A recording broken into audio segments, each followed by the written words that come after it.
Good evening बच्चे, कैसे हैं? बढ़िया। और जुड़ जाइए जल्दी से। एक ऑनलाइन दिख रहे हैं और उनका नाम है सचिन कुमार। सचिन, आवाज़ आ रही है मेरी? काजल भी जुड़ गए हैं आज। काजल लगता है आज ही परचेज की हैं ये। काजल, सुजाता भी जुड़ गई हैं। ठीक है, सभी को गुड इवनिंग। और आज फिर से अपना नए टॉपिक लेके राजकुमार भी जुड़ गए हैं। आप सभी को गुड इवनिंग। ठीक है, और 1 घंटे के लिए जुड़े रहिए। अप्रॉक्सीमेटली 50-55 मिनट हम लोग अभी साथ साथ पढ़ेंगे। और सबसे पहले मैंने 11th में आपको बताया था कि मैं आपको 3 चीज़ लेके बढ़ा करूँगा। ठीक है, सबसे पहले वर्ड मीनिंग डेली चला करेगा, आपको अपलोड भी कर दिया गया होगा। और जो लोग नए हैं उस पर, जो लोग उस पर नए हैं वो उस पर जाके स्टोर में जाके आप 11th वाले अपने क्लास पे जाके क्लिक करेंगे तो एक वहाँ पे कंटेंट मिलेगा। और कंटेंट में जाके आप देखेंगे तो आपको ये वाला फाइल जो दिख रहा है वो आपको अपलोडेड मिलेगा। आप वहाँ से जाके अपने कॉपी में ज़रूर लिख लिया कीजिए और उसे याद किया कीजिए। ठीक है, हम 5 मिनट, जब भी आपका क्लास होगा तो लगभग 5 मिनट हम वर्ड मीनिंग पर देंगे और लगभग 5 से 7 मिनट हम ट्रांसलेशन पर देंगे। उसके बाद हमारा ग्रामर का टॉपिक शुरू होता है। ठीक है ना जी? तो ये हमारा डेली का रूटीन रहेगा। एक रिया कुमारी भी जुड़ गए हैं। सभी, आप सभी को good morning, sorry good evening. और चलते हैं अपने वर्ड की तरफ। कनिंग, कनिंग का मतलब होता है धूर्त। आप स्पेलिंग चेक करेंगे, CU, गुड इवनिंग बोल रही है Riya, good evening, good evening. Cunning का मतलब होता है धूर्त। विकेड, इसको हम लोग जो पढ़ते क्या है, हम एक बार जो पढ़ रहे हैं ना, क्योंकि अभी आप इसमें अंग्रेजी में थोड़ा बिहार बोर्ड से जो रहते हैं वो कमज़ोर होते हैं, उनको प्रोनाउंसिएशन की दिक्कत होती है, उच्चारण की दिक्कत होती है। तो उच्चारण के लिए हम आपको शब्द को एक बार पढ़ेंगे, आप इसे अभी साथ साथ याद भी कर सकते हैं और उसे आप घर पे भी एक बार रिवाइज कर लेंगे। विकेड, विकेड का मतलब होता है दुष्ट। कोवर्ड, कोवर्ड का मतलब होता है कायर्ड, COWARD। आर्टिस्ट, आर्टिस्ट समझते हैं, आर्टिस्ट का मतलब होता है कलाकार जो आर्ट करता है। लॉयर, लॉयर का मतलब होता है वकील, वकील। इधर देखिए एडवोकेट, एडवोकेट आयुष राय, आयुष राय भी जुड़ गए हैं और आयुष राय भी ऑनलाइन है, तो आपको भी गुड इवनिंग। आज ही परचेज किए हैं आयुष राय, तो 6 अभी ऑनलाइन दिख रहे हैं, काफ़ी अच्छा महसूस हो रहा है। सचिन कुमार लिख रहे हैं good evening sir, good evening. तो एडवोकेट का मतलब होता है वकील। अच्छा, आप में से किसी को पता है क्या एडवोकेट और लॉयर में क्या अंतर होता है और बैरिस्टर में क्या अंतर होता है? बैरिस्टर, एडवोकेट और लॉयर में क्या डिफरेंस होता है, मैं आपको बताता हूँ क्या अंतर होता है। देखिए, लॉयर वो होता है जो LLB की डिग्री लिए हुए होता है और उसे कानून का ज्ञान होता है, यानी कानून की विद्या लिए हुए होता है, यानी कानून का अच्छा सा ज्ञान होता है उसको, उसे हम बोलते हैं लॉयर। ठीक है, लेकिन एडवोकेट वो होता है जो उसके एग्जामिनेशन को पास करता है, यानी वह कोर्ट में जाने के इंटाइटल होता है। लॉयर केवल सजेशन दे सकता है जबकि एडवोकेट केस को फाइट कर सकता है, केस लड़ सकता है। तो एडवोकेट और लॉयर में ये अंतर होता है। लेकिन बैरिस्टर उसे कहते हैं जो बड़े बड़े वकील, जो खास तौर पे इंग्लैंड से अपनी डिग्री लिए हुए रहते हैं और बड़े बड़े इंटरनेशनल कोर्ट में एडवोकेट का काम करते हैं, केस लड़ने का काम करते हैं, उसको हम लोग बैरिस्टर बोलते हैं। खास तौर पे बैरिस्टर शब्द के प्रयोग अब ना के बराबर होते हैं, लेकिन अभी हमारे यहाँ एडवोकेट और लॉयर के प्रयोग होते हैं। लॉयर का मतलब समझ में आ गया होगा कि जिसने सिर्फ डिग्री ली हो, ज्ञान जानता हो, उसका लॉ का ज्ञान हो, उसे लॉयर कहते हैं। और एडवोकेट उसको कहते हैं जो इंटाइटल्ड हो, यानी कि उसके जो कम्युनिटी होते हैं उसमें वो उस एग्जामिनेशन को पास करता है और वो केस लड़ने के इंटाइटल होता है, यानी कि योग्य होता है। चलिए, प्लीडर का मतलब भी वकील या अधिवक्ता होता है। प्लीडर यानी कि वकालत करने वाला, जो खास तौर पे चीज़ों को ऑथेंटिकेट करता है, सर्टिफाई करता है, उसे प्लीडर कहते हैं। इसे पैरवीकार भी कहते हैं। नोवेलिस्ट का मतलब उपन्यासकार होता है। ऑफिसर का मतलब, इसे ऑफिसर पढ़ते हैं और इसे अफसर कहते हैं, अफसर, ऑफिसर को अफसर, आप ये सब जानते होंगे। और इसे एंगल नहीं बल्कि एंजल पढ़ते हैं और एंजल का मतलब होता है देवदूत या परी के सेंस में भी यूज करते हैं। ठीक है ना? तो ये सब आपको याद कर लेना है, क्योंकि ये ऑफलाइन क्लास नहीं है कि मैं आपको सुनूंगा, मैं आपको डांटूंगा या मैं आपको पीटूंगा, ऐसा तो हो नहीं सकता है। बल्कि आपको finally you will have to remember it honestly, आपको ईमानदारी से याद ही करना पड़ेगा। There is no shortcut, there is no option, you you have. So हम अगले टॉपिक पे अब चलते हैं। और अगला अगला टॉपिक हमारा अगला टॉपिक अब होगा ट्रांसलेशन का रूल एक। और ट्रांसलेशन के रूल में मैंने आपको एक रूल पढ़ा दिया है, और आज हम लोग दूसरे रूल पर चलेंगे, MST2। एक्चुअली जो लोग नहीं पढ़े हैं पहले ही से, मैं इसके बारे में आपको बता दूं कि it stands for miscellaneous structures of translation. ये दरअसल इसको किसको कहते हैं, ये होता है मिसलेनियस स्ट्रक्चर्स ऑफ ट्रांसलेशन, यानी कि ट्रांसलेशन बनाने का विविध रूप। ठीक है जी। मैंने आपको पिछले दिन पढ़ाया था कि जिस ऐसा हिंदी का वाक्य जिसकी क्रिया के अंत में वाला है, वाली है, वाले हैं, जैसे आज मैं पटना जाने वाला हूं, लेकिन आज उसी का पास्ट फॉर्म पढ़ेंगे हम। तो जहां पे हम इज एम आर लगाते थे, वहां पे सिर्फ हम क्या लगाएंगे, पास्ट फॉर्म लगाएंगे, उसी का वाज या वेयर लगाएंगे। ठीक है जी। आप गौर करेंगे कि यहाँ पे देखिए लिखा हुआ सब कुछ स्पष्ट है, आपको मिल भी जाता है, फाइल भी वो मिल जाएगा। जिस हिंदी वाक्य की क्रिया के अंत में वाला था, आप गौर करेंगे यहाँ पे देखिएगा लिखा हुआ वाला था, है ना, वाली थी, वाले थे, या को था, को थी, को थे, है ना, को था। जैसे आपको एक एग्जांपल के तौर पे हम बतावें कि जैसे आज कल रामू पटना जाने वाला था, कल रामू पटना जाने वाला था, तो आप ऐसे सेंटेंस को कैसे बनाएंगे, आपके पास स्ट्रक्चर रहना चाहिए, है ना। तो इस सेंटेंस को अगर आप ट्रांसलेट करते हैं तो आपके पास देखिए सब्जेक्ट क्या है, आप इसके स्ट्रक्चर को पहले देख सकते हैं। यहाँ पे लिखा हुआ है कि सब्जेक्ट, इसका स्ट्रक्चर संभवतः मैंने लिखा नहीं, कोई बात नहीं, मैं यहाँ पे लिख देता हूँ। इसका स्ट्रक्चर क्या हो जाएगा, सब्जेक्ट प्लस, रुक जाइए एक मिनट, पेन चेंज कर लें। हाँ चलिए मैं पेज ही ले लेता हूँ नेक्स्ट। इसका स्ट्रक्चर क्या हो जाएगा, सब्जेक्ट होगा प्लस वाज और वेयर,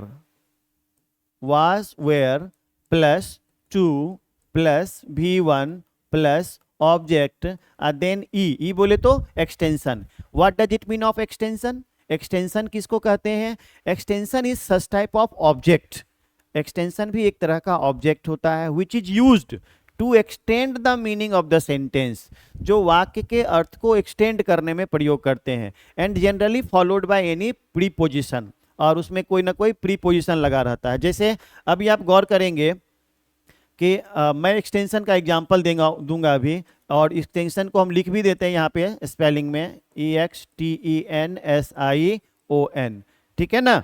और आप गौर करेंगे इसको हम लोग एक एग्जांपल जो लिए थे उस समय, रामू कल पटना जाने वाला था, कल पटना बस से मोहन के साथ, देखिएगा मोहन के साथ जाने वाला था, है ना। अभी मैं एक्सटेंशन का प्रयोग करूंगा, देखिएगा ध्यान से। तो हमारा सब्जेक्ट क्या है, रामू है, तो रामू लिख देंगे। वाज या वेयर में से रामू के साथ क्या लगेगा भाई, वाज लगेगा। तो टू है तो टू लगेगा। फिर V1 है तो वर्ब कौन सा है, देखिए हिंदी वाक्य क्रिया के अंत में वाला था लगा हुआ है। सर मेरी तबीयत सही नहीं है इसलिए क्लास लीव कर रहे हैं, सॉरी सर। ओके कोई बात नहीं रिया, आप जो रिकॉर्डेड लेक्चर होंगे उसको देख लेना। रामू वाज टू, उसके बाद क्या है, जाने के लिए, तो जाना के लिए क्या हो जाएगा, गो। उसके बाद देखो एक्सटेंशन, मोहन के साथ, तो विथ मोहन, है ना, आसान। उसके बाद बस से, तो बाय बस। और उसके बाद क्या है, यस्टरडे, टू पटना नहीं दिए तो यहीं पर दे देंगे to Patna, with Mohan, by bus, और उसके बाद यस्टरडे। तो कुल मिला के आप ये देखें कि सेंटेंस बन गया, Ramu was to go to Patna, Ramu was to go to Patna with Mohan by bus yesterday. अब गौर करेंगे कि विथ मोहन लग गया, बाय बस लग गया, और ये सारा जो हो गया कौन चीज, एक्सटेंशन हो गया, इसी को कहेंगे एक्सटेंशन, ये हमारा हो गया एक्सटेंशन। तो एक्सटेंशन, गुड इवनिंग सर लिख रही है काजल, तो एक्सटेंशन जो होता है वो एक्चुअली दरअसल सेंटेंस के लास्ट में लगता है और प्रीपोजिशन से लगे होते हैं, उसे ही हम लोग क्या कहते हैं, एक्सटेंशन कहते हैं।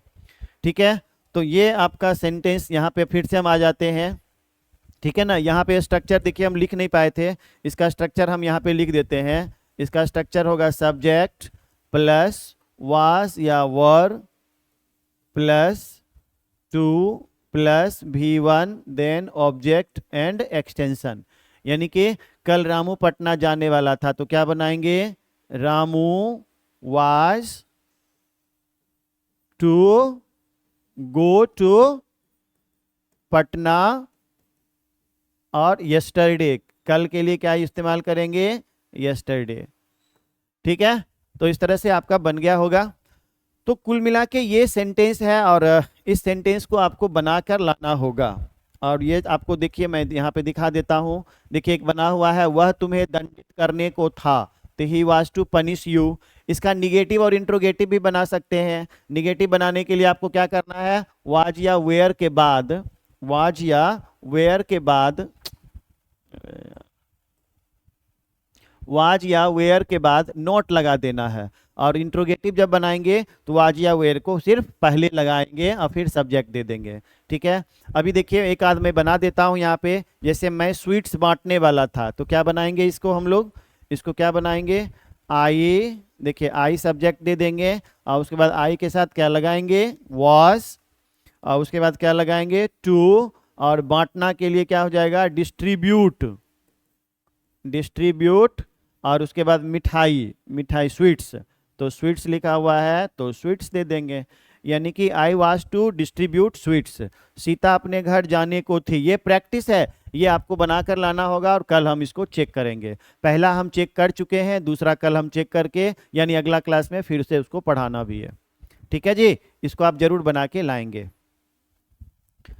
चलिए अब हम लोग आते हैं, सीधे आ जाते हैं अपने ग्रामर के टॉपिक पे, और ग्रामर का टॉपिक हमारा होगा केस। केस चैप्टर अभी चल रहा है और आपको याद होगा कि केस चैप्टर हम लोग आधा पढ़ चुके हैं, रूल नंबर 6 तक पढ़ चुके हैं। जिन लोगों को समझ में नहीं आ रहा होगा उनके लिए थोड़ा सा टाइम आपको देना पड़ेगा, और जब टाइम देंगे तभी जाके आप इसका DPP बना सकते हैं। ठीक है, थोड़ा सा टाइम देंगे। जो खास तौर पे जो न्यू ज्वाइनी है, जो नए ज्वाइन करते हैं, उनको पहला वीडियो देखना पड़ेगा। उसके बाद आप इस वीडियो को अगर देखेंगे तो आपके लिए आसान हो जाएगा। काफ़ी 1 महीने लगभग क्लास हो चुके हैं, तो थोड़ा सा आपको टाइम लगेगा इसको सही करने में। ठीक है, हम आपको पढ़ा चुके हैं ये सब रूल, और इस रूल के बाद अब हम लोग आते हैं, आप देखिएगा ये सब हम पढ़ चुके हैं और हम लोग 6 रूल पर चले गए थे, है ना, 6 रूल पर चले गए थे। 5, 6 देखिए यहाँ पे लिखा हुआ है, 6 रूल तक हम लोग पढ़ चुके थे और हम लोग आते हैं अब 7 रूल पर, 7th रूल पे। ठीक है ना, हम इसके रूल, आगे के रूल को पढ़ाता हूँ मैं 7वां रूल से।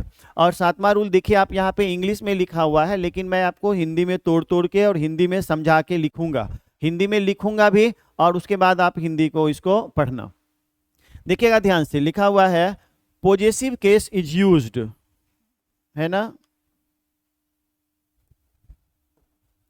देखो ध्यान से, इसमें लिखा हुआ है possessive case is formed by using apostrophe S. Apostrophe S का प्रयोग किया जाता है पॉजेसिव केस को बनाने में with singular time expressing words. जैसे कुछ ऐसे वर्ड होते हैं जो सिंगुलर को बताते हैं, सिंगुलर टाइम को बताते हैं, जैसे वीक, वीक, वीक का मतलब क्या हुआ, सप्ताह, है ना, इसका प्लूरल क्या हो जाएगा, वीक्स, है ना। तो ये हो गया सिंगुलर। आप देखेंगे सिंगुलर टाइम एक्सप्रेसिंग वर्ड, यानी सिंगुलर समय को बताने वाले, जैसे डे, डे का मतलब क्या हो गया, दिन, और दिन जो है वो सिंगुलर को बताता है, और डेज क्या हो जाएगा, इसका प्लूरल हो जाएगा, है ना, डेज, डेज मने दिनों, वीक्स मने सप्ताहों। तो इस रूल का मतलब ये हो गया कि अगर सिंगुलर रहे तो उसके साथ एपोस्ट्रॉफी एस लगाकर उसका पॉजेसिव केस बनाते हैं, है ना। जैसे एक दिन की जर्नी, इसका देखिए हिंदी में लिखा हुआ है ए डेज जर्नी, तो एक दिन की जर्नी, इसका हिंदी क्या हो गया, एक दिन की यात्रा। तो अब आप गौर करेंगे ये का की एपोस्ट्रॉफी एस आप जरूर पढ़े होंगे एपोस्ट्रॉफी एस के बारे में, और एपोस्ट्रॉफी एस संबंध कारक यानी पॉजिटिव केस के लिए यूज करते हैं। तो आप देखेंगे ए डेज जर्नी, जैसे ए वीक्स हॉलीडे, ए वीक्स हॉलीडे यानी इसका हिंदी क्या हो गया, एक सप्ताह की छुट्टी, एक सप्ताह की छुट्टी। ठीक है जी। और उसके बाद देखिए ए मंथ्स हॉलीडे यानी एक महीने की छुट्टी, उसी तरह से एक सप्ताह की जगह एक महीने। टुमारोज प्रोग्राम यानी कल का प्रोग्राम, कल की योजना या कल का प्रोग्राम, इसका हिंदी हो गया ये।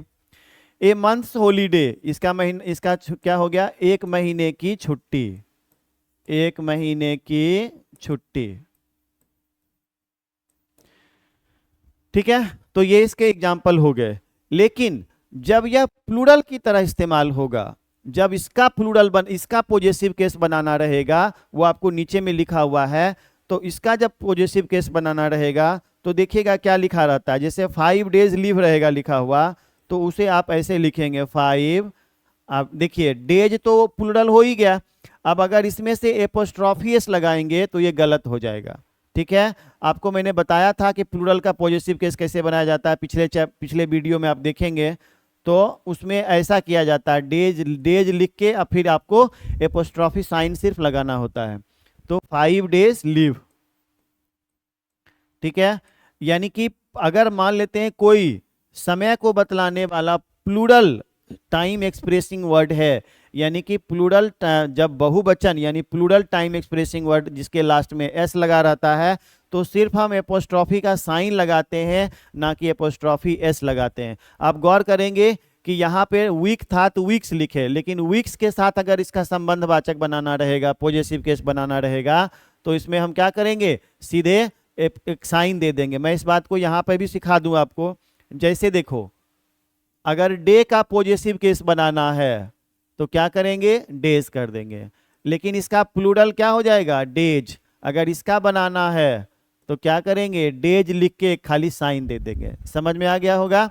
जैसे वीक, वीक माने सप्ताह, तो सप्ताह की छुट्टी अगर लिखना रहेगा तो वीक का क्या हो जाएगा, देखिए weeks holiday, holiday.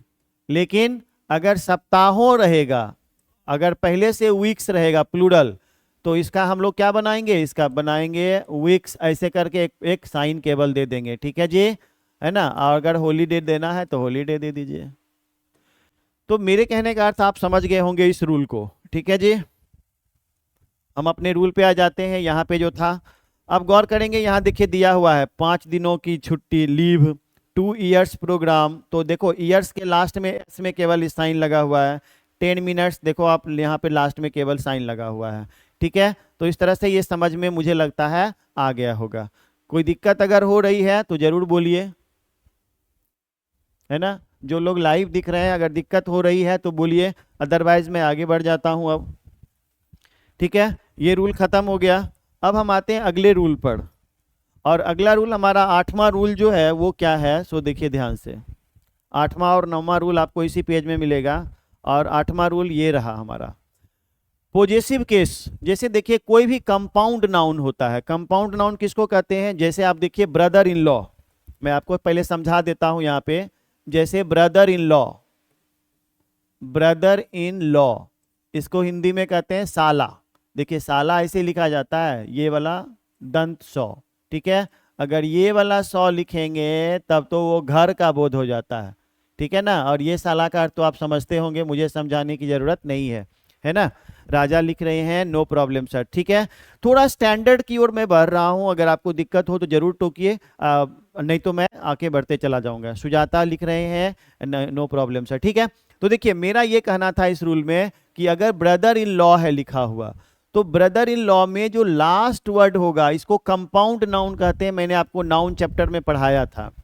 Compound noun किसको कहते हैं, 2 नाउन से बने हुए एक नाउन, यानी 2 नाउन को कंबाइन करके एक नाउन बनाते हैं, तो वो कंपाउंड नाउन कहलाता है, जिसको संयुक्त संज्ञा अगर शुद्ध हिंदी में देखें तो उसे हम बोलते हैं। ठीक है, तो आपको याद क्या रखना है कि जो संयुक्त संज्ञा यानी कंपाउंड नाउन होता है उसके लास्ट वाले वर्ड में एपोस्ट्रॉफी एस लगाकर उसका पॉजेसिव केस बनाया जाता है। ठीक है, यानी कि ब्रदर इन लॉ है तो लॉज में यानी कि LAWS यानी इसके प्लूरल बना सॉरी इसका पॉजेसिव केस बनाना रहेगा तो लास्ट के शब्द में हम इसका पॉजेसिव केस लगाएंगे। जैसे देखिए यहाँ पर फादर इन लॉ लिखा हुआ है तो फादर इन लॉज में यानी फादर्स में लगाएंगे तो ये गलत हो गया। ठीक है, फादर इन लॉज में देखिए एस में लगा हुआ, ब्रदर इन लॉज ये सही एक्सप्रेशन है। ठीक है, इसको अगर आपको बताना है फिर से तो उसको ध्यान से यहां पर देखिए, थोड़ा सा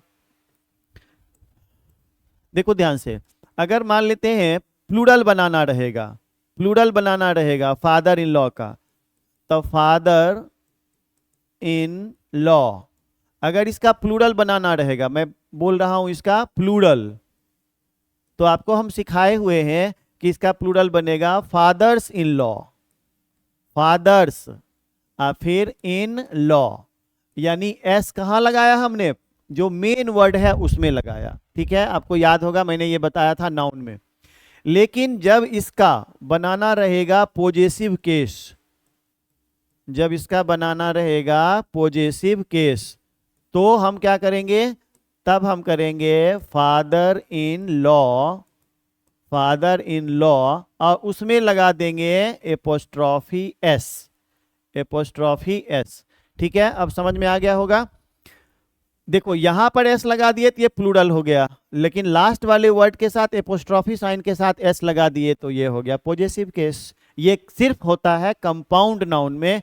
कंपाउंड नाउन किसको कहते हैं, जब दो या दो से ज्यादा नाउन को जोड़कर एक शब्द बनाया जाता है, एक नाउन बनाया जाता है। जैसे देखिए फादर अलग है, इन अलग है, लॉ अलग है, तीन शब्द है लेकिन तीनों को मिला देंगे तो एक विशेष अर्थ आता है। फादर इन लॉ का मतलब क्या होता है, ससुर, ससुर आप जानते भी होंगे। ठीक है ना, तो हम इस रूल को समझा पाए हैं। अब आगे के रूल पे फिर से चलते हैं और रूल नंबर 9 पे चलते हैं। ठीक है ना, इसी तरह से बहुत सारे अच्छे अच्छे इंटरेस्टिंग रूल हैं, आपको समझ में भी आएंगे और खास तौर पे कॉम्पिटिटिव एग्जामिनेशन में इससे जरूर पूछे जाते हैं। अभी आप गौर करेंगे कि जब दो नाउन को जोड़ना हो, जब दो नाउन को जोड़ना हो एंड से, मैं यहां पे बनाऊं जैसे mister Ramu and his son, mister Ramu and his son, ये देखिए दो नाउन है, एक मिस्टर रामू है, मिस्टर रामा लिखा गया, मिस्टर रामू है और एक उसका बेटा है। तो इस दोनों में अगर क्लोज रिलेशन है, बाप बेटा है, बाप बेटा है तो क्लोज रिलेशन तो होगा ही, यानी कि बाप और बेटा में संबंध तो होंगे ही, क्लोज रिलेशन। क्लोज रिलेशन का मतलब है नजदीक संबंध, है ना। तब हम लास्ट वाले नाउन के साथ एपोस्ट्रॉफी एस का प्रयोग करते हैं, लास्ट वाले नाउन के साथ एपोस्ट्रॉफी एस का प्रयोग करते हैं, दोनों के साथ नहीं करते हैं। कहने का मतलब क्या हो गया कि जब दो नाउन, ध्यान से देखिएगा, नाउन 1 नाउन 2, जब दो नाउन एंड से जुड़ा हुआ हो और दोनों में क्लोज रिलेशन हो, क्लोज रिलेशन हो, ध्यान से देखिएगा, तब हम इसमें नाउन 2 के साथ एपोस्ट्रॉफी एस लगाएंगे उसका पॉजेसिव केस बनाने के लिए। ठीक, और जब नाउन 1 एंड नाउन 2 जुड़ा हुआ हो और दोनों में क्लोज रिलेशन नहीं हो, इसमें क्लोज रिलेशन हो, क्लोज रिलेशन मतलब नजदीकी संबंध, जैसे बाप बेटा का संबंध है, और दोनों नाउन में अगर संबंध नहीं हो तब हम दोनों के साथ एपोस्ट्रॉफी एस लगाते हैं। ठीक है, आप गौर करेंगे यहाँ पे शेक्सपियर एंड वर्ड्सवर्थ दोनों अलग अलग कवि के नाम हैं। तो अगर हम लिखेंगे शेक्सपियर और वर्ड्सवर्थ के कविताएं या के कविता, तो आप गौर करेंगे यहाँ पर एपोस्ट्रॉफी एस यहाँ भी लगा है और एपोस्ट्रॉफी एस यहाँ भी लगा है। ठीक है जी, यानी दोनों के साथ हम एपोस्ट्रॉफी एस का यूज करेंगे।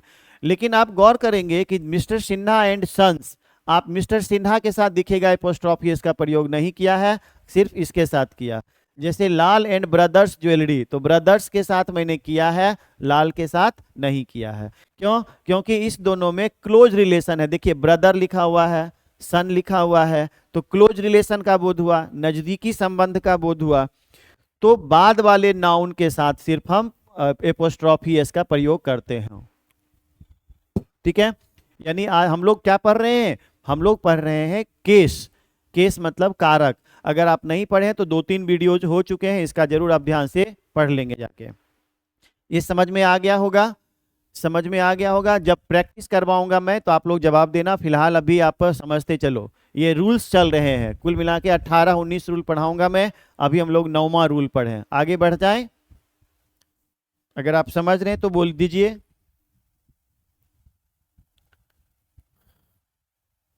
चलिए, नो प्रॉब्लम सर, नहीं है प्रॉब्लम। चलिए आगे बढ़ जाते हैं अब हम, और फिर से आ जाते हैं रूल नंबर 10 पे। सुजाता बोल रही है यस सर। चलिए आगे बढ़ जाते हैं। थोड़ा सा टफ मिलेगा लेकिन उसको पैसेंसफुली आपको सीखना है। तो आप ध्यान से देखो, आगे आगे चलते रहते हैं, भले यहाँ रूल लिखा हुआ रहता है लेकिन मैं अपनी भाषा में आपको तोड़ तोड़ के समझा रहा हूँ। ठीक है, अभी देखो पॉजेसिव केस का प्रयोग देन के पहले, then possessive case is used after than also.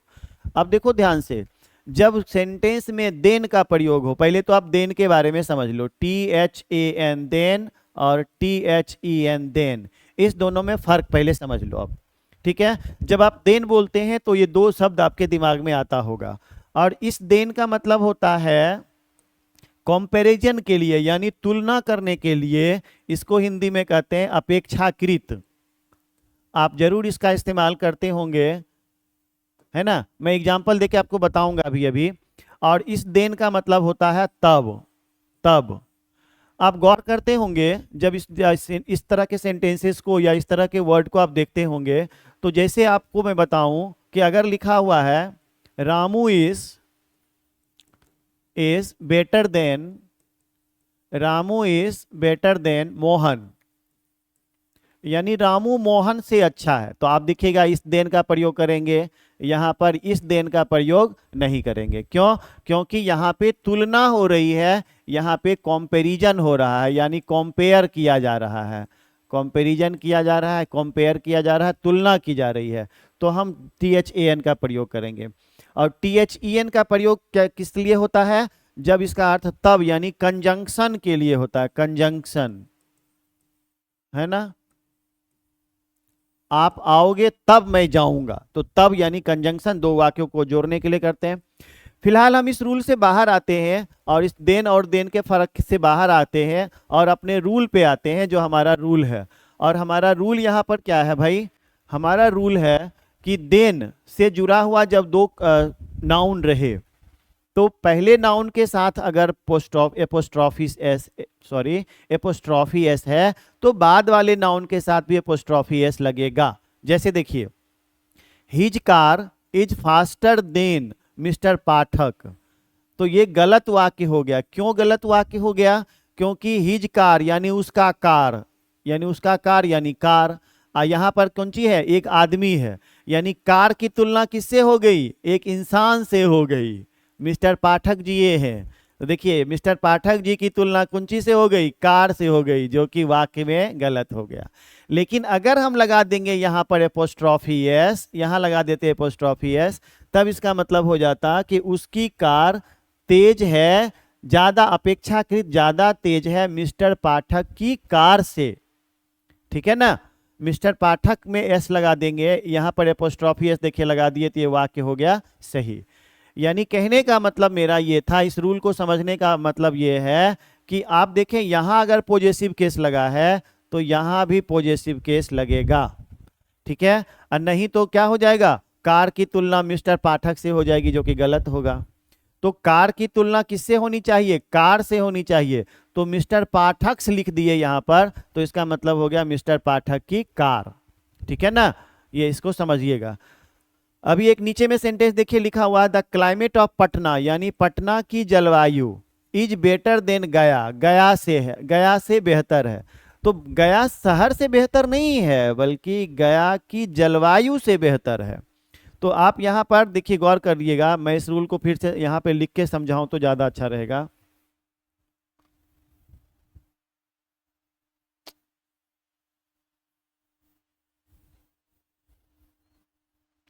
देखिएगा ध्यान से, इस सेंटेंस को हम यहाँ पे लिखते हैं, the climate of Patna, the climate of Patna is better then गया। इज बेटर देन गया। तो अब आप गौर करेंगे कि यहाँ पे पटना की जलवायु से तुलना हो गई गया शहर की, जबकि जलवायु की तुलना जलवायु से होनी चाहिए थी। तो अब आप सोचेंगे कि इसको ऐसे बना दिया जाए, the climate of Patna is better than Gaya's climate. तो ये आपका हो जाएगा गलत स्ट्रक्चर। क्यों गलत स्ट्रक्चर हो जाएगा? क्योंकि गया कोई व्यक्ति का नाम नहीं है, लिविंग थिंग नहीं है जो उसमें एपोस्ट्रोफियस लगा देंगे। यानी क्या हो जाएगा, इसको हम लोग लिखेंगे ऐसे करके, the climate of Patna is better then the climate of, देखिए यहां द क्लाइमेट ऑफ लिखा हुआ है तो यहां भी लिखेंगे द क्लाइमेट ऑफ गया। तो एक चीज गौर करना यहाँ पे कि द क्लाइमेट ऑफ यहाँ भी है और द क्लाइमेट ऑफ यहाँ भी है, तो इसलिए इस चीज को हम लोग इग्नोर कर देंगे और यानी कि प्रोनाउन का प्रयोग कर देंगे। प्रोनाउन का प्रयोग करते ही हम इसीलिए नाउन के बदले में, तो द क्लाइमेट ऑफ गया ये वाक्य सही है, ये गलत नहीं है, लेकिन द क्लाइमेट ऑफ के बदले में हम यहाँ पे दैट ऑफ का प्रयोग कर देंगे तो ज्यादा सही हो जाएगा। यानी क्या हो जाएगा, आप इस वाक्य को समझने की कोशिश करिए, दैट ऑफ गया। अब आपके मन में आता होगा कि दैट का प्रयोग क्यों किए, दिस क्यों नहीं किए?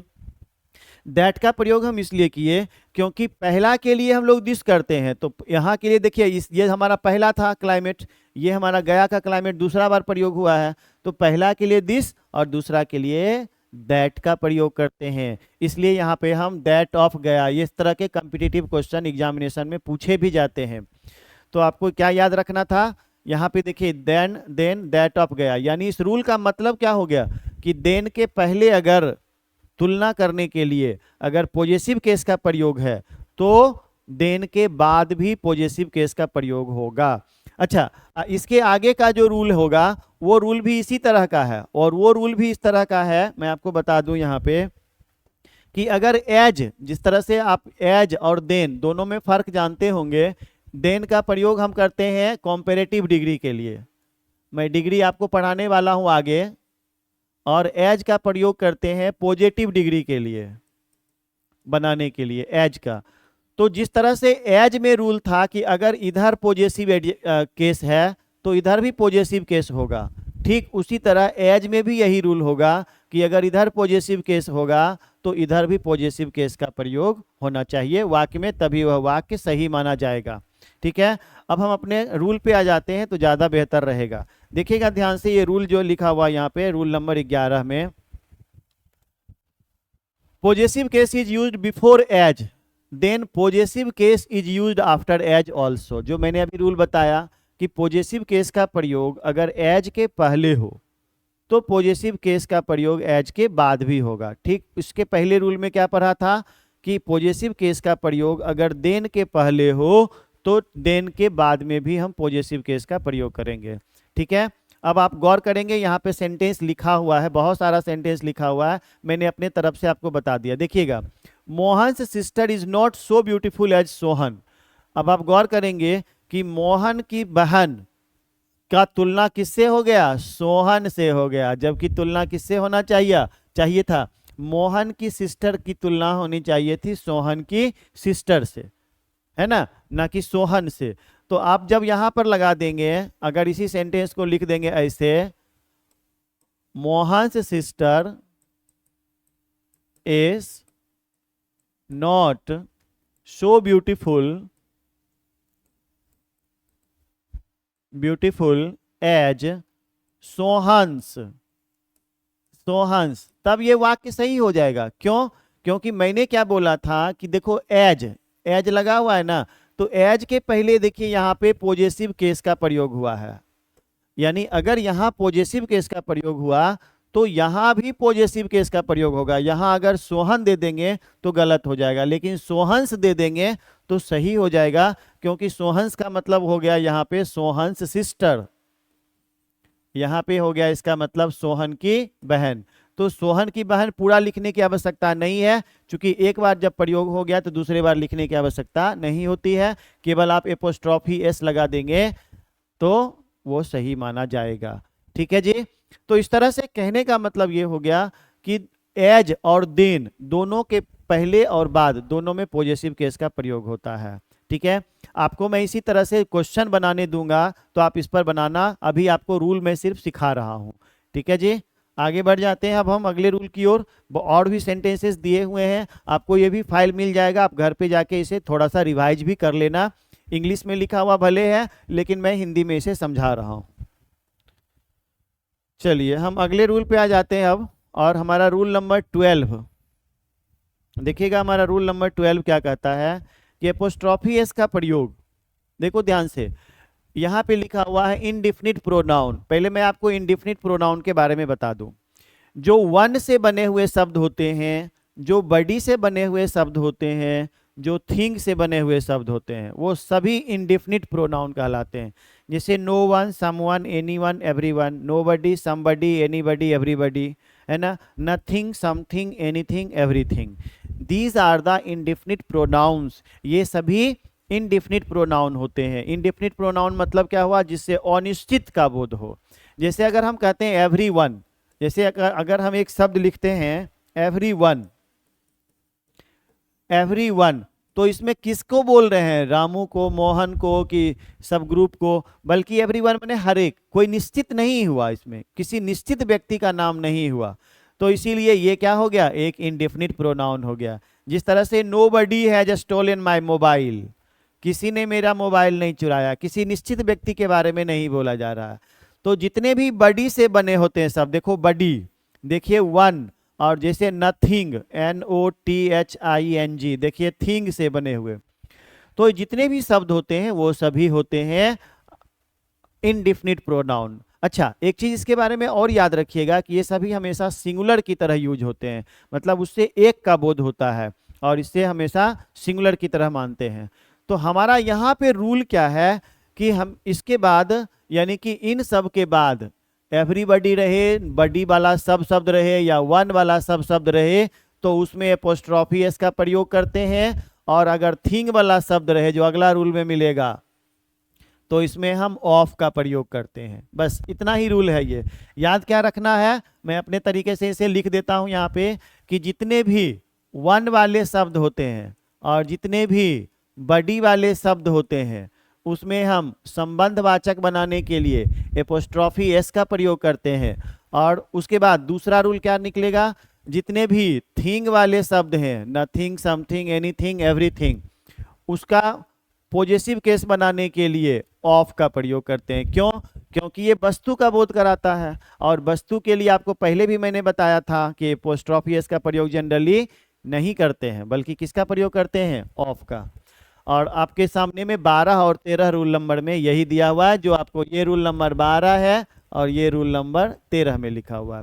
भले ये इंग्लिश में लिखा हुआ, एग्जाम्पल दिए हुए हैं, लेकिन मैंने आपको बिल्कुल सामान्य भाषा में समझा दिया। देखो ध्यान से, अब यहाँ पर एवरीबडीज ड्यूटी, देखो यहाँ पर एवरीबडी है, देखिए बडी वाला शब्द है, क्या लगाया, S. Everybody's duty is to help the poor, यानी हर किसी का कर्तव्य होता है गरीबों की सहायता करना, है ना। देखो एवरीबडी ड्यूटी अगर कर देंगे तो ये गलत स्ट्रक्चर हो जाएगा। एवरीबडीज ड्यूटी, आप गौर करेंगे यहाँ पे एपोस्ट्रॉफी एस लगा हुआ है, तो ये सही हो गया, और ये देखिए वाक्य गलत हो गया। ठीक है, तो आपको याद क्या रखना है कि जितने भी वन वाले शब्द होते हैं, जितने भी बडी वाले शब्द होते हैं, उन सब के साथ क्या लगता है भाई, उन सब के साथ लगता है एपोस्ट्रॉफी एस। एपोस्ट्रॉफी एस, कई लोग इसको गलत प्रोनाउंसिएशन कर लेते हैं, देखिएगा स्पेलिंग ऐसा होता है, एपोस्ट्रॉफी और इसमें एस। जनरली हम ऐसा, इसको साइन हम ऐसे लगाते हैं, एपोस्ट्रॉफी एस, ये हमारा इसका सिंबल हो गया। ठीक है ना।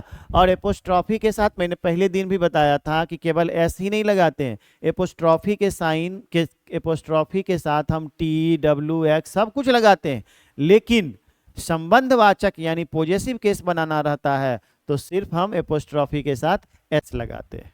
ठीक है, मैंने यही चीज आपको उस दिन भी बताया था। चलिए हम अगला रूल भी पढ़ चुके हैं, और अगला रूल भी आप देख सकते हैं यहाँ पे क्या लिखा हुआ है। अगला रूल हम लोग 13 रूल भी पढ़ लिए हैं। मतलब इस रूल में देखिए लिखा हुआ क्या है कि एवरीथिंग, समथिंग, नथिंग, एनीथिंग, ये सभी क्या है, इंडेफिनिट प्रोनाउन है। लेकिन इसके साथ हम किसका प्रयोग करते हैं, ऑफ का प्रयोग करते हैं। ये देखिए मैंने अभी थोड़ा देर पहले बताया भी था कि इसका बनाना रहता है तो ऑफ का प्रयोग करते हैं। देखिए जैसे everything's beauty is transistor is transitory, transitory का मतलब क्षणिक होता है, याद रखिएगा। देखिए इसमें एस लगा दिया गया तो ये गलत हो गया वाक्य, यानी क्या होगा, द ब्यूटी ऑफ एवरीथिंग। देखिए ऑफ लगाया गया तो क्या हो गया, सही हो गया। यानी आपको याद क्या रखना था कि जितने भी थिंग वाले शब्द होंगे उसमें ऑफ लगेगा, और जितने भी बडी और वन वाले शब्द होंगे उसमें एपोस्ट्रॉफी एस लगेगा। ठीक है जी, समझ में आ गया होगा। देखिए ध्यान से, एवरीथिंग्स लाइफ इज शॉर्ट, ये वाक्य देखिए गलत हो गया। क्यों गलत हो गया, क्योंकि एवरीथिंग क्या है, एक वस्तु को बतलाने के लिए है, तो इसमें हम एपोस्ट्रॉफी एस नहीं लगाएंगे, बल्कि इसमें क्या लगाएंगे, ऑफ लगाएंगे। तो ये आपके सामने में है, और इसको आप देख के समझ में आ गया होगा। The life of everything is short, यानी हर किसी की जिंदगी छोटी होती है, शॉर्ट। चलिए आगे बढ़ते हैं अब हम रूल नंबर 14 पे, और मैं आपको पहले समझा लेता हूं तब हम इस पे आते हैं, है ना। जैसे आप गौर करेंगे यहाँ पे एपोस्ट्रॉफी साइन का प्रयोग हम नाउन, उस नाउन के साथ भी करते हैं जो किसी जीरंड के पहले दिया हुआ हो। जैसे देखिए लताज सिंगिंग, लताज सिंगिंग, है ना, यानी लता का सिंगिंग, लता का गीत। जैसे कुंदन्स टीचिंग, कुंदन्स टीचिंग, तो कुंदन की पढ़ाई। तो आप गौर करेंगे यहाँ पे कि ये जो फॉर्म होता है ना, ये वर्ब का चौथा रूप यानी जीरंडियल फॉर्म होता है, इसी को हम लोग कहते हैं जीरंड। ठीक है, थोड़ा 11th के स्टूडेंट के लिए सब थोड़ा टफ चीज लग रहा होगा, लेकिन आप ध्यान से सुनेंगे तो जरूर समझ जाएंगे। यानी वर्ब का जीरंड किसको कहते हैं, वर्ब का चौथा रूप जब नाउन की तरह प्रयोग हो तो उसको हम लोग क्या कहते हैं, जीरंड कहते हैं। जैसे आप देखेंगे कि ही अप्रिसिएट्स लताज सिंगिंग, यानी सिंगिंग क्या है, वर्ब का चौथा रूप है, और वर्ब का चौथा रूप किसमें प्रयोग हुआ है, जीरंड की तरह। तो इसके पहले हम एपोस्ट्रॉफी एस साइन का प्रयोग करेंगे, यानी पॉजेसिव केस का प्रयोग करेंगे। ठीक है, इसका हिंदी देखिए क्या होगा, apostrophe S is used with noun, यानी उस नाउन के साथ भी किया जाता है before gerund to make possessive case, यानी जीरंड के पहले आने वाले नाउन के साथ भी एपोस्ट्रॉफी एस का प्रयोग किया जाता है। क्यों, तो पॉजेसिव केस बनाने के लिए, पॉजेसिव केस बनाने के लिए जीरंड के पहले आने वाले नाउन के साथ भी एपोस्ट्रॉफी एस का प्रयोग किया जाता है। ठीक है, लिखना तो नहीं पड़ेगा, आप समझ तो रहे ना अपने। मैंने स्टार्टिंग में ही पूछा था तो आप लोगों ने बताया था कि सर हिंदी में लिखने की आवश्यकता नहीं है, सिर्फ समझाते चलिए। क्योंकि इंग्लिश जब पढ़ रहे हैं तो इंग्लिश मीडियम में थोड़ा पढ़ना बनता है, भले आप हिंदी माध्यम के स्टूडेंट हैं लेकिन फिर भी आप इसे इंग्लिश में लिखेंगे। अगर हिंदी में कहेंगे लिखने के लिए तो मैं आपको हिंदी में कैसे लिखता है इसको मैं बताता हूँ एक नमूना पेश करके, है ना। देखिएगा ध्यान से, आपने शुरू में बोला था कि सर आप हिंदी में ना लिख के केवल इंग्लिश में लिखिए। अगर फिर भी किसी को दिक्कत हो रही है, जो नए ज्वाइनी है, तो जरूर बताइए, मैं हिंदी में भी लिखना शुरू कर दूंगा। देखो ध्यान से, इसको अगर हिंदी में लिखते तो कैसे लिखते, एपोस्ट्रॉफी, वो तो इंग्लिश में ही लिखना पड़ता, एपोस्ट्रॉफी एस का प्रयोग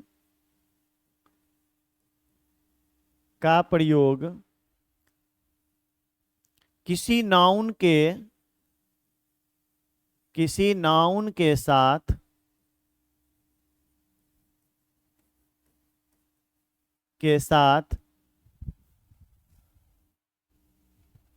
पॉजेसिव केस बनाने के लिए, पॉजेसिव केस बनाने के लिए जीरंड के पहले आने वाले नाउन, आने वाले नाउन में किया जाता है। कई तरीके से लिखे जा सकते हैं सर, हिंदी में भी लिख दीजिए काजल। अच्छा अच्छा अच्छा, रुक जाइए थोड़ा सा, मैं बात करता हूँ इस पे में किया जाता है। देखिए आपको अगर हिंदी में लिखना था तो ऐसे लिखते। एक्चुअली क्या है कि वेरिएशन है, कुछ स्टूडेंट हैं जो कहते हैं कि सर हिंदी में भी लिख दीजिए, कुछ स्टूडेंट हैं जैसे अभी राजा ने लिखा है कि नो सर। तो मुझे सबका ख्याल रखना चाहिए। और हालांकि काजल, मैं आपसे कहूँगा कि अभी आप फर्स्ट डे ज्वाइन किए हैं, संभवतः इसलिए आपको ऐसा लग रहा होगा।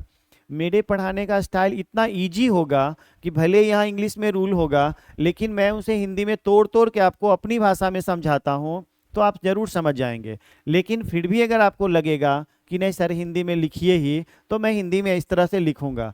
खाली दिक्कत क्या होगा कि इसमें समय ज़्यादा लगेगा, है ना। जब हिंदी में लिखेंगे तो टाइम तो ज़्यादा लगेगा, और हमारा टारगेट होता है कि हम इतने समय में ख़त्म करें। चूंकि आपको पता है कि 11th का क्लास 3 ही दिन इंग्लिश का होना है, हमारा शेड्यूल ही वैसा है, तो समय पर ख़त्म भी करना होता है। इसलिए थोड़ा सा हम आपको धीरे धीरे करके पढ़ाते हैं। चलिए, फिर भी मैं आपकी बातों का ध्यान रखूंगा काजल, कि आपने कहा कि भाई हिंदी में भी लिखाइए, तो मैं हिंदी में भी कोशिश करूंगा कि जो ज़्यादा टफ हो उनको लिखा दूं।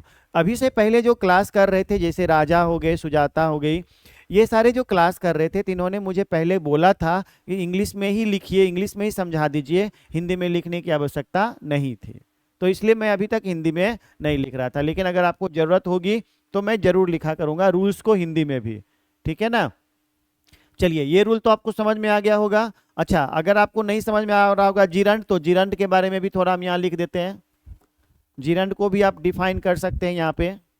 जीरंड क्या होता है भाई? जीरंड, जीरंड किसको कहते हैं? यानी जब, हिंदी में अगर आप कहते हैं तो हिंदी में लिख देते हैं, जब V4 यानी fourth form of the verb, fourth, एक मिनट रुक जाइए,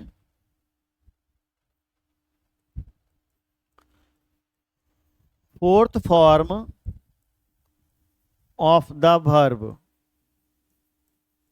यानी कि वर्ब का चौथा रूप का प्रयोग नाउन की तरह हो, नाउन की तरह हो, तो उसे जीरंड कहते हैं, जीरंड कहते हैं। ये अगर आपको हिंदी में लिखना है तो कॉपी में बगल में जरूर लिख लीजिएगा, ठीक है ना। देखिए, ये हिंदी में लिख दिया मैंने, तो जीरंड के पहले मैंने बोला था कि जीरंड, देखिए ये जीरंड था, वर्ब का चौथा रूप, इसके पहले पॉजेसिव केस मैंने लगाया था। चलिए हम आगे चले। देखिए, एक और एग्जाम्पल दिया हुआ, mister Thakur postponed, mister Thakur ने स्थगित कर दिया his wife's going to Mumbai, अपने पत्नी के मुंबई जाने को, यानी कि मुंबई जाना अपने पत्नी का स्थगित कर दिया मिस्टर ठाकुर। देखिए हिंदी में लिखा हुआ भी है। रूल्स जो होते हैं मैं खुद ही टाइप करता हूं, मैं खुद ही ये बनाया हूं पूरा, तो आपका ध्यान रखते हुए बनाता हूं कि कहां पर हिंदी की ज़रूरत है, तो मैं वहां पे हिंदी में भी टाइप कर देता हूं। क्योंकि मुझे खुद से बनाना होता है तो मैं अपने स्टूडेंट्स का ख्याल जरूर रखता हूं। चलिए मैं आगे बढ़ जाता हूं, लेकिन थोड़ा स्टैंडर्ड मेंटेन करना होगा आपको, ठीक है। अब 3 रूल बचा हुआ है, अभी थोड़ा सा स्पीड बढ़ाते हैं हम। देखिए, एपोस्ट्रॉफी एस और एपोस्ट्रॉफी साइन का प्रयोग नहीं किया जाता है पॉजेसिव प्रोनाउन अथवा पॉजेसिव एडजेक्टिव में। क्यों नहीं किया जाता है? तो आप गौर करेंगे, मेरा जो ये रूल है बताना, पहले उसको मैं समझा देता हूं यहाँ पे शुद्ध हिंदी में। देखो ध्यान से, देखो ध्यान से। अगर माय है तो ये माय क्या है? पॉजेसिव एडजेक्टिव है, ठीक है। और माइन क्या है? पॉजेसिव प्रोनाउन है। ये पहले ही आपको याद करने मैंने दिया हुआ था। तो जब पहले से ये पॉजेसिव एडजेक्टिव अथवा पॉजेसिव प्रोनाउन है, तो इन दोनों में हम एपोस्ट्रॉफी एस का प्रयोग नहीं करेंगे। यही रूल है बस। ये रूल क्या है कि पॉजेसिव एडजेक्टिव अथवा पॉजेसिव प्रोनाउन के साथ हम एपोस्ट्रॉफी एस का प्रयोग नहीं करेंगे।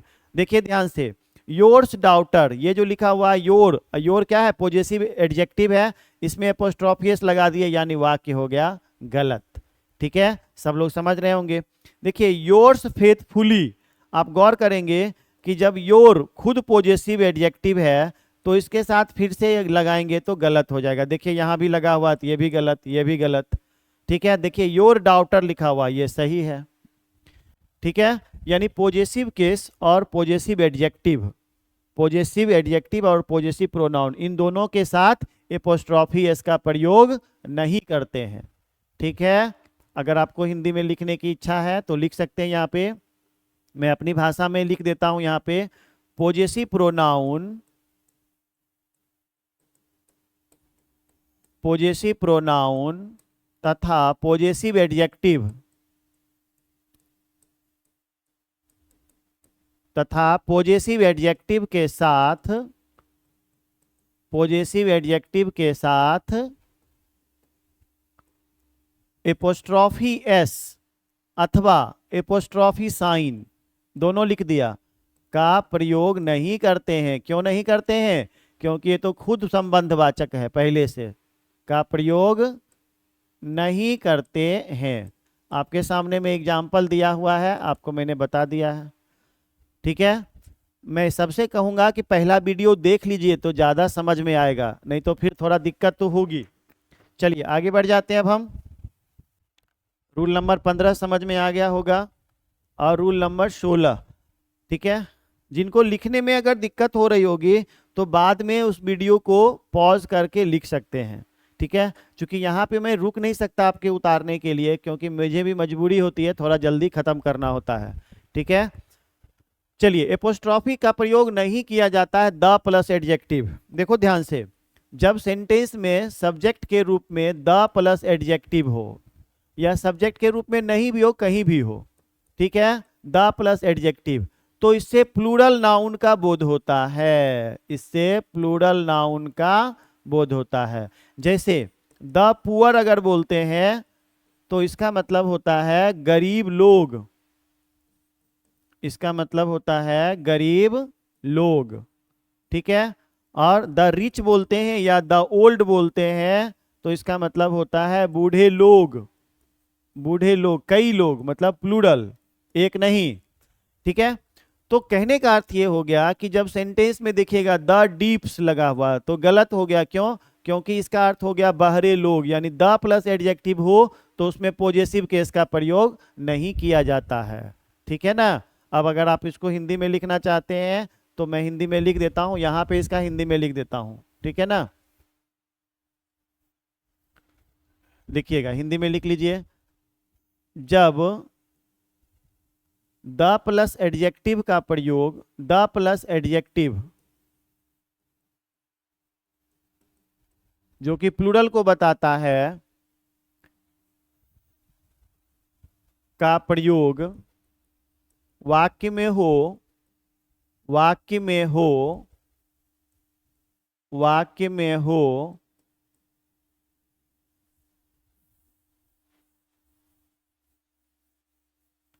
वाक्य में हो, वाक्य में हो तो एपोस्ट्रॉफी एस लगाकर, तो एपोस्ट्रॉफी एस लगाकर उसका उसका पॉजेसिव केस नहीं बनाते हैं, उसका पॉजेसिव केस नहीं बनाते हैं, उसका पॉजेसिव केस नहीं बनाते हैं। लेकिन ऑफ का प्रयोग इसका पॉजेसिव बेस बनाने के लिए किया जाता है, बल्कि इसके लिए ऑफ का प्रयोग किया जाता है, ऑफ का प्रयोग किया जाता है, किया जाता है। ठीक है, ऑफ का प्रयोग किया जाता है। देखिएगा ध्यान से, यहाँ पे द ब्लाइंड्स, ब्लाइंड्स का मतलब क्या हो गया? अंधे लोग। ऑनेस्टी, ये देखिए गलत हो गया, लेकिन द ऑनेस्टी ऑफ ब्लाइंड, आप ऑफ देखिए लगा हुआ है तो ये सही हो गया। यानी मेरे कहने का अर्थ ये हो गया कि जब द प्लस एडजेक्टिव हो, ध्यान से सुनिएगा, कि जब द प्लस एडजेक्टिव हो तो उसमें हम एपोस्ट्रॉफी एस नहीं लगाएंगे बल्कि ऑफ का प्रयोग करेंगे। बस इतना ही ये रूल में था। ठीक है, टाइम ओवर हो रहा है, आपका केमिस्ट्री का क्लास होना होता है इसके बाद। तो अभी 3 रूल बच गए हैं, 17, 18 और 19। इस 3 रूल को मैं अगले क्लास में बताऊंगा। और आपसे निवेदन है कि आप जो मैंने अभी आपको वर्ड मीनिंग दिया था स्टार्टिंग में, आपको याद होगा, यानी कि डेली वर्ड मीनिंग जो मिलता है आप उसको जरूर याद करके आइएगा, यानी याद करके अपने आप से सुन लीजिएगा, यानी कि ईमानदारी से आपको याद करना है। और ट्रांसलेशन जो मैंने बनाने दिया है मिसलेनियस स्ट्रक्चर्स ऑफ ट्रांसलेशन का, उसको आपको बस 4-5 होंगे उसमें दिए हुए, आप उसको जरूर बना के रखिएगा। अगला दिन जब भी हम आएंगे तो आपको अगला रूल पढ़ाएंगे और उसको चेक भी करेंगे, ठीक है। तो अगला दिन से यानी कि रूल नंबर 2 हम चेक करेंगे, और रूल नंबर और एमएस और वर्ड मीनिंग का 3rd डे आपको सुनेंगे, ठीक है। तब तक के लिए सभी लोगों को खुश रहने की सलाह देते हैं। खुश रहिए, be happy and good night.